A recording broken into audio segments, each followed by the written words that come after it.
Hello and welcome in another video. This is my E46 drift car.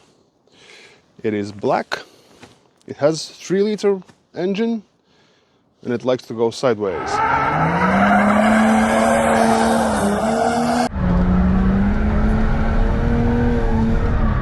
I've been only to some training sessions and open days, haven't done any competitions yet, but I'm hoping to change that this year. About the car, it is nothing too crazy.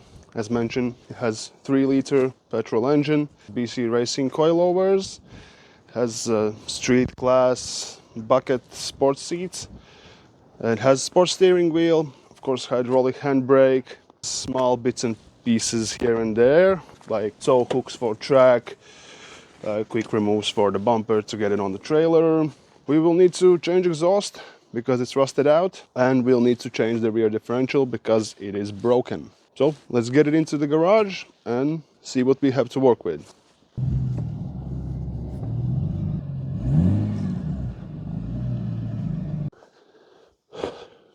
All right, the car is in. So the game plan is to change the exhaust and rear differential. It's a little bit tricky with the differential because it has modified subframe to fit E46 differential there. It's the E46 LSD. So we likely will need to change the whole rear subframe. I have another one.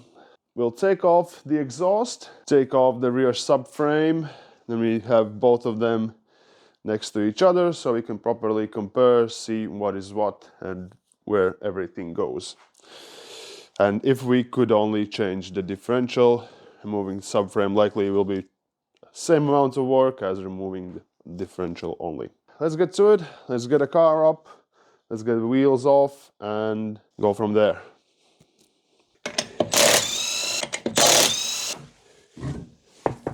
I don't think anything will come off easily without a fight. First, let's take off the exhaust.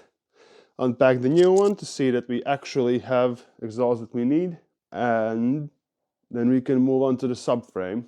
Yes, let's get going. So this is why we need to change the exhaust. Almost completely gone, rusted out.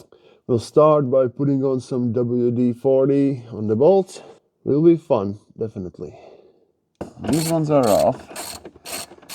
Now we are going to go and try to do the front ones, and that probably won't be as easy. It is no longer 13 mil. The screw has decided to become smaller. I think I will have to try and hammer on a 12 mil socket, and out we go. Oops. And I'm back. I'm back, baby. I'm back. What it would be to have a lift, right? Oh yeah, that's going to break.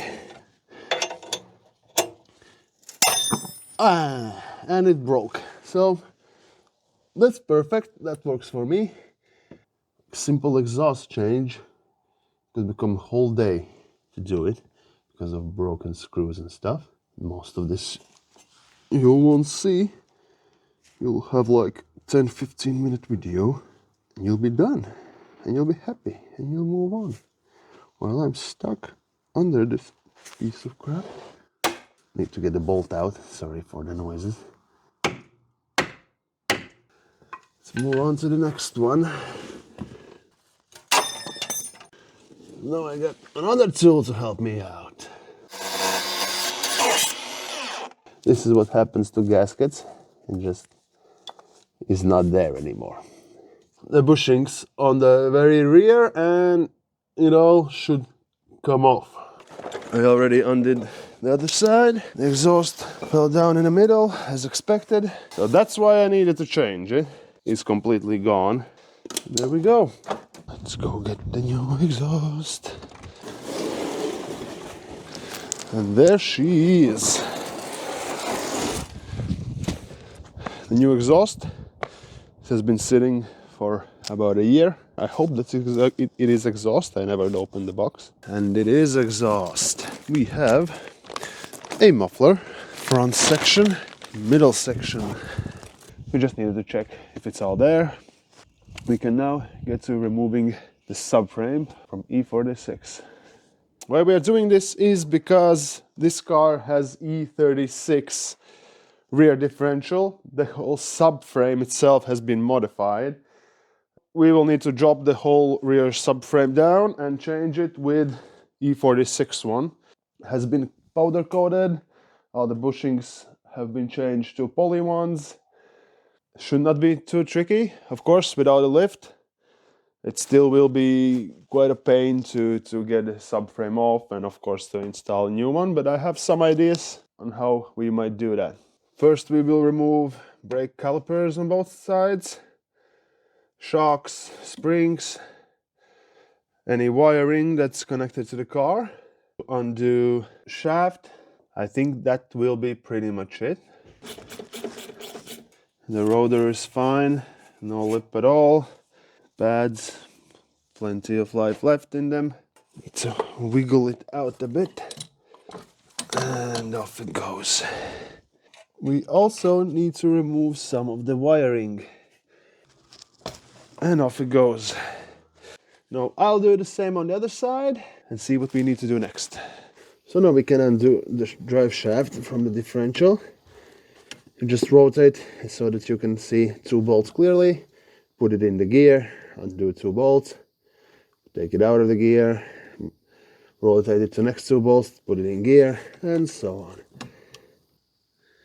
Last 2 bolts are coming out, so that's 6 bolts removed, and off they come. Yes. And that's it for now from the bottom. Inside the car it is a little bit simpler because a lot of parts from the center console are already removed.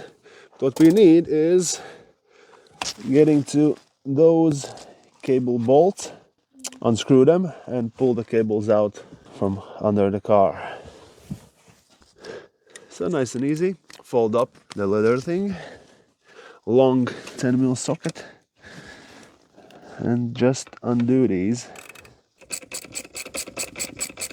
So now we are only left with the big bolts. I leave these for the bracket, these 2 big ones, and for the whole subframe big ones as is. First I will release the, what are they, I guess control arms. These are the ones that you definitely do not want to break. Now we can take the big tools and ooga dooga them open.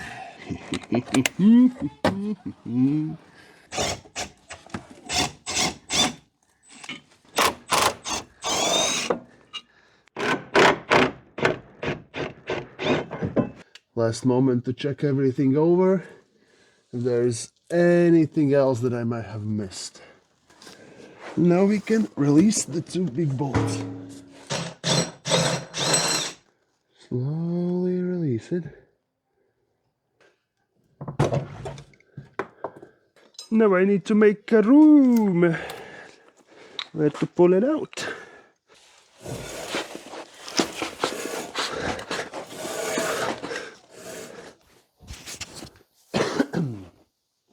The idea was that we would take off the rear differential from the new subframe, weld it, and just use that on the car.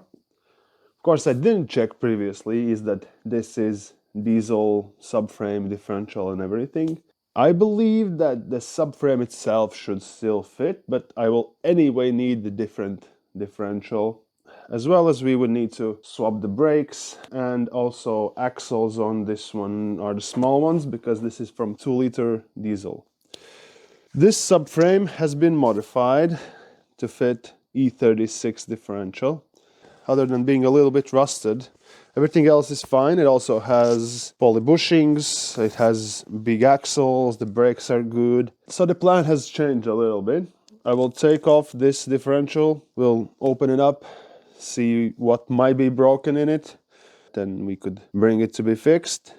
Or we could also try to find another medium case E36 diff because they are still findable, they still exist. So we will not be using anything from the new subframe, maybe only these red caliper brackets because they are powder coated and they look actually quite nice.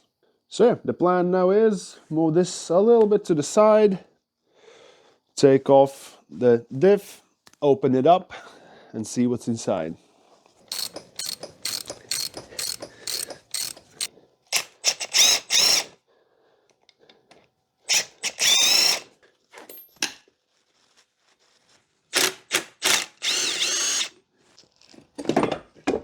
And off it goes.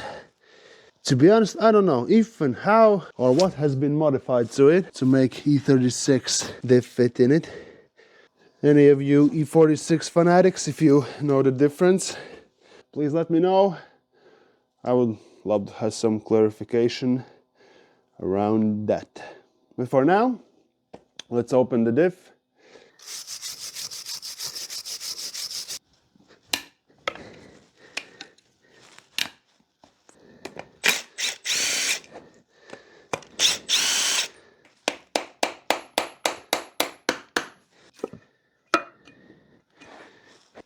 So this is how the diff looks. So by the quick looks of it, nothing seems to be visually out of place. So I will probably leave it at that for a few days. It's not a complete waste because we have at least gone through this process and I know what's in there. This will probably conclude this episode of getting E46 ready for drift season. This is my second video on YouTube. If you didn't see my first one, go check it out. I upgraded exhaust and the carbon parts for my G30. Hope to see you in the next episode when we will likely put it all back together. Put on a new exhaust, change oil, change filters, do some minor upgrades in and out of the car. And then it will be time to get it to the track, do some testing. I hope to make it in time for the season opening in Latvia, in Riga. That is it, you guys. Thank you for watching. See you next time. Now I need to make a room.